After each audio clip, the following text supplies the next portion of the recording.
saya Siti Hafsah dengan NIM 859895656. Di sini saya akan menjelaskan modul 11 dan 12. Langsung saja, pertama di sini saya akan membahas modul 11. Pada modul ini, saya akan membahas tentang karakteristik warga negara Indonesia dalam konteks individu yang berbineka tunggal ika. Cakupan pembahasannya ada 4. Yang pertama, warga negara yang cerdas. Yang kedua, warga negara yang partisipatif. Yang ketiga, warga negara yang bertanggung jawab. Dan yang keempat, warga negara yang religius dan penuh toleransi. Nah, pembahasan pertama saya akan membahas masalah warga negara yang cerdas. Sebelumnya, kita harus tahu apa sih warga negara itu? Warga negara dalam bahasa Inggris disebut citizen, sedangkan dalam bahasa Yunani, civis atau asal katanya civicus yang berarti penduduk sipil atau citizen ini melaksanakan kegiatan demokrasi secara langsung dalam suatu polis atau negara kota atau city-state. Ahli lain yaitu Turner pada tahun 1990 dalam bukunya yang berjudul Civic Citizen in Action menjelaskan bahwa warga negara adalah anggota dari sekelompok manusia yang hidup atau tinggal di wilayah tertentu. Ricky mengemukakan beberapa kompetensi warga negara, yaitu kemampuan memperoleh dan menggunakan informasi, menjaga dan membina ketertiban, membuat keputusan, kemampuan berkomunikasi, kerjasama, serta melakukan berbagai kepentingan dengan benar. Kita juga harus mengetahui dimensi-dimensi kecerdasan warga negara. Yang pertama, kecerdasan intelektual. Yang kedua, kecerdasan emosional, kecerdasan moral, dan kecerdasan spiritual. Selanjutnya, kita akan membahas masalah warga negara yang partisipatif. Apa sih partisipatif atau partisipasi itu? Partisipasi merupakan keterlibatan atau keikutsertaan warga negara dalam berbagai kegiatan kehidupan bangsa dan negara, baik dalam bidang politik, ekonomi, sosial, budaya, dan keamanan. Nah, dilihat dari bentuknya, partisipasi ini terdiri dari partisipasi dalam bentuk tenaga, dalam bentuk pikiran, dalam bentuk materi, ataupun benda. Selanjutnya, partisipasi politik. Partisipasi politik adalah keterlibatan warga negara dalam kehidupan sistem politik yang mana disesuaikan dengan kemampuan yang dimiliki masing-masing warga negara. Ada beberapa contoh perwujudan atau manifestasi politik. Yang pertama, mengkritis secara arif terhadap kebijakan pemerintah. Yang kedua, aktif dalam partai politik.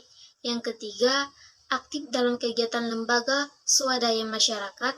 Yang keempat, diskusi politik. Selanjutnya, partisipasi sosial. Partisipasi sosial ini sangat erat hubungannya dengan kegiatan sebagai anggota masyarakat dan dalam kehidupan sosial kemasyarakatan. Partisipasi sosial ini dapat diwujudkan dengan cara yang pertama membantu masyarakat, turut serta membantu jalan keluar, tidak menjadi beban masyarakat, berpartisipasi dalam kegiatan kerja bakti atau gotong royong, turut menjaga keamanan, dan menjaga persatuan dan kesatuan. Selanjutnya, partisipasi dalam bidang ekonomi. Contoh partisipasi dalam bidang ekonomi yang dapat dilakukan oleh masyarakat yaitu yang pertama membayar pajak sesuai dengan ketentuan dan peraturan hukum yang berlaku, yang kedua hemat dan cermat, yang ketiga mensosialisasikan gerakan menabung, yang keempat menyisihkan sebagian harta untuk kepentingan warga masyarakat, yang kelima bagi pejabat publik tidak menggunakan fasilitas negara untuk kepentingan sendiri ataupun keluarga. Yang keenam, menghimpun modal lapangan membuka kerja baru. Yang ketujuh, mengembangkan jiwa kewirausahaan. Itulah beberapa contoh partisipasi dalam bidang ekonomi yang dapat dilakukan oleh masyarakat. Selanjutnya, partisipasi dalam bidang budaya. Beberapa contoh sikap dan perilaku yang mencerminkan partisipasi dalam bidang budaya. yaitu menghilangkan eufemisme dan etnosentrisme. Yang kedua, mencintai budaya lokal dan nasional. Yang ketiga, melakukan berbagai inovasi kreatif untuk menyokong pengembangan budaya daerah. Itu dia contoh sikap dan perilaku yang mencerminkan partisipasi dalam bidang budaya. Selanjutnya, saya akan menjelaskan warga negara yang bertanggung jawab. Apa sih pengertian dari tanggung jawab itu? Nah, tanggung jawab itu erat kaitannya dengan hak dan kewajiban serta kekuasaan, sebab pelaksanaan kewajiban serta kekuasaan serta penanggungan hak yang dimiliki dan melekat dalam diri setiap warga negara harus disertai dengan tanggung jawab. Dalam menggunakan haknya, setiap warga negara harus memperhatikan beberapa aspek, yaitu aspek kekuatan kekuasaan wewenang untuk melaksanakan haknya. Yang kedua, aspek perlindungan hukum atau potensi hukum, melegalisir, mensahkan aspek kekuasaan yang memberi kekuatan hak mutlak untuk pengguna haknya. Yang ketiga, aspek pembatasan hukum, yang membatasi dan menjaga jangan sampai terjadi pengguna hak oleh suatu pihak yang melampaui batas yang menimbulkan kerugian. Sedangkan tanggung jawab warga negara terhadap Tuhan Yang Maha Esa, yaitu mensyukuri nikmat yang diberikan Tuhan Yang Maha Esa, beribadah kepada Tuhan Yang Maha Esa sesuai dengan keyakinannya, mengingatkan perintah dan menjauhi perlarangannya, menuntut ilmu dan menggunakan sesuai kebaikan, menjalin silaturahmi dan persaudaraan. Nah, sedangkan tanggung jawab warga negara terhadap masyarakat, yaitu diwujudkan dalam sikap dan perilaku, yaitu dengan cara memelihara ketertiban dan keamanan hidup masyarakat, menjaga dan memelihara persatuan dan kesatuan masyarakat, meningkatkan rasa solidaritas sosial, menghapuskan bentuk tindakan diskriminatif dalam kehidupan bermasyarakat partisipatif politik. Dan tanggung jawab warga negara terhadap lingkungannya dapat diwujudkan dalam perilaku memelihara kebersihan lingkungan, tidak mengeksplorasi alam secara berlebihan, dan menggunakan lingkungan, teknologi dengan ramah. Selanjutnya, tanggung jawab warga negara terhadap bangsa dan negaranya. Yang pertama, memahami dan mengamalkan Pancasila dalam kehidupan dalam bidang politik, ekonomi, sosial, budaya, dan keamanan. Yang kedua, menjaga dan memelihara nama bangsa dan negara di mata dunia. Yang ketiga, membina solidaritas sosial. Yang keempat, meningkatkan solidaritas sosial. Yang kelima, meningkatkan wawasan kebangsaan. Warga negara yang religius dan penuh toleransi. Manusia sebagai makhluk religius. Manusia adalah homo religius, yang artinya makhluk yang beragama, makhluk yang memiliki keyakinan akan kekuasaan Tuhan Yang Maha Esa yang menguasai alam jagat raya beserta seluruh makhluk hidup lainnya. Daud Ali pada tahun 1999 mengatakan setiap orang yang beragama selalu terlibat dalam agama yang dianutnya. Apa sih warga negara religius itu? Warga negara religius adalah warga negara yang senantiasa memahami serta mengaktualisasikan nilai-nilai ajaran agama yang dipeluk dan diyakinkan dalam konteks kehidupan sehari-hari, baik di lingkungan keluarga, masyarakat, maupun bangsa dan negara. Selanjutnya, pentingnya suatu toleransi. Istilah toleransi ini berasal dari bahasa Inggris, yaitu tolerance, yang artinya memberi kebebasan atau membiarkan pendapat orang lain dan berlaku sabar atau lapang dada menghadapi orang lain. Dalam Kamus Besar Bahasa Indonesia, diartikan sikap memegang dalam arti menghargai, membiarkan, membolehkan, pendirian, pendapat, kepercayaan, kelakuan yang lain dari yang dimiliki oleh seseorang atau yang bertentangan dengan pendirian orang lain. Selanjutnya, saya akan membahas materi modul 12, yaitu penilaian dalam pendidikan kewarganegaraan SD. Pertama, saya akan membahas masalah konsep dan prinsip penilaian PKN, SD, ataupun MI. Gronlund pada tahun 1985 mengemukakan bahwa penilaian adalah suatu proses yang sistematis dari pengumpulan, analisis, dan interpretasi informasi atau data untuk menentukan sejauh mana siswa telah mencapai tujuan pembelajaran. Nah, sedangkan pengukuran adalah suatu proses yang menghasilkan gambaran berupa angka-angka mengenai tindakan, ciri-ciri khusus yang dimiliki oleh individu ataupun siswa.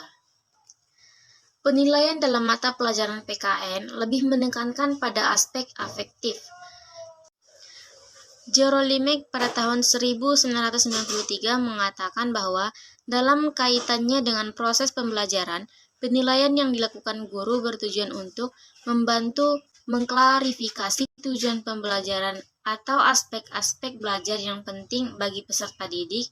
Yang kedua, menginformasikan kelebihan dan kekurangan peserta didik dalam belajar. Yang ketiga, menginformasikan peserta didik bagaimana meningkatkan proses dan hasil belajarnya, serta yang terakhir yaitu bahan informasi esensial kepada orang tua dan masyarakat mengenai efektivitas program sekolah. Ada berbagai alat penilaian dalam PKN SD ataupun MI. Penilaian kelas menggunakan arti penilaian sebagai asesmen, yaitu kegiatan yang dilakukan untuk memperoleh dan mengaktifkan informasi tentang hasil belajar siswa pada tingkat kelas selama dan setelah kegiatan belajar mengajar ataupun KBM. Nah, secara terperinci, tujuan penilaian kelas yaitu untuk memberikan informasi tentang kemajuan hasil belajar, informasi yang dapat digunakan untuk membina kegiatan belajar lebih lanjut, menginformasikan yang dapat digunakan guru dan siswa untuk mengetahui tingkat kemampuan siswa. Yang keempat, informasi semua aspek kemajuan setiap siswa dan membantu pertumbuhannya secara efektif, serta yang terakhir, membimbing yang tepat untuk memilih sekolah atau jabatan yang sesuai minat, keterampilan, dan kemampuannya. Nah, model-model alat penilaian PKN di SD ataupun MI. Yang pertama, pengembangan alat penilaian kelas dalam PKN. Langkah-langkah untuk mengembangkan berbagai alat penilaian meliputi yang pertama, menyusun spesifik tes dengan menentukan kompetensi dasar yang akan diukur dan menyusun kisi-kisi tes. Yang kedua, menulis tes. Yang ketiga, menulis soal tes. Yang keempat, menelaah tes. Yang kelima, melakukan uji coba tes. Yang keenam, menganalisis butir-butir soal. Yang ketujuh, memperbaiki soal tes. Yang kedelapan, merakit tes. Yang kesembilan, melaksanakan tes. Dan yang terakhir, menganalisis hasil tes. Selanjutnya, model-model alat penilaian PKN SD ataupun MI. Yang pertama, model tes. Yang kedua, model non-tes. Yang ketiga, model penilaian catatan anekdot. Yang keempat, model penilaian cocok. Yang kelima, model penilaian skala bertingkat atau numerical rating scale. Yang keenam, model penilaian sosiometri. Yang ketujuh, model penilaian pedoman wawancara ataupun interview. Yang kedelapan, model penilaian daftar baik buruk. Yang kesembilan, model penilaian dasar tingkat urutan. Penggunaan model alat penilaian PKN SD ataupun MI berbasis portofolio. Portofolio adalah suatu koleksi pribadi hasil pekerjaan seorang siswa yang bersifat individual yang menggambarkan taraf pencapaian, kegiatan belajar, kekuatan, dan pekerjaan terbaik siswa tersebut. Ciri dari koleksi ini dinamis, selalu bertumbuh dan berubah. Konteks yang berkenaan dengan portofolio ini adalah tujuan, yaitu hasil hakikat belajar, fokus bukti, rentang waktu, hakikat bukti. Yang kedua, peran penilaian, pemantapan kembali pemahaman nilai, penilaian jati diri, penilaian formal, dan momentum dan media ataupun umpan balik. Yang ketiga, tujuan penilaian portofolio yaitu menghargai perkembangan yang terjadi pada siswa, menghargai prestasi terbaik yang ditunjukkan siswa, mendokumentasikan proses pembelajaran, merefleksikan kesanggupan dan melakukan eksperimentasi, bertukar informasi, membina dan mempercepat pertumbuhan konsep diri positif siswa, meningkatkan kemampuan melakukan refleksi diri, serta membantu siswa dalam merumuskan tujuan. Yang keempat, prinsip penilaian portofolio, yaitu saling percaya, keberhasilan bersama, kepuasan, kesesuaian, dan proses dan hasil. Karakteristik penilaian portofolio yaitu multisumber atau dari berbagai sumber, autentik atau dikembangkan dan disusun oleh siswa. Yang ketiga, dinamis atau terus berkembang dan dikembangkan. Karakteristik yang keempat yaitu eksplisit atau kejelasan. Yang kelima, integrasi. Yang keenam, kepemilikan. Serta yang ketujuh, beragam tujuan. Mungkin demikian yang dapat saya jelaskan mengenai modul 11 maupun 12. Demikian saya tutup dengan salam. Assalamualaikum warahmatullahi wabarakatuh.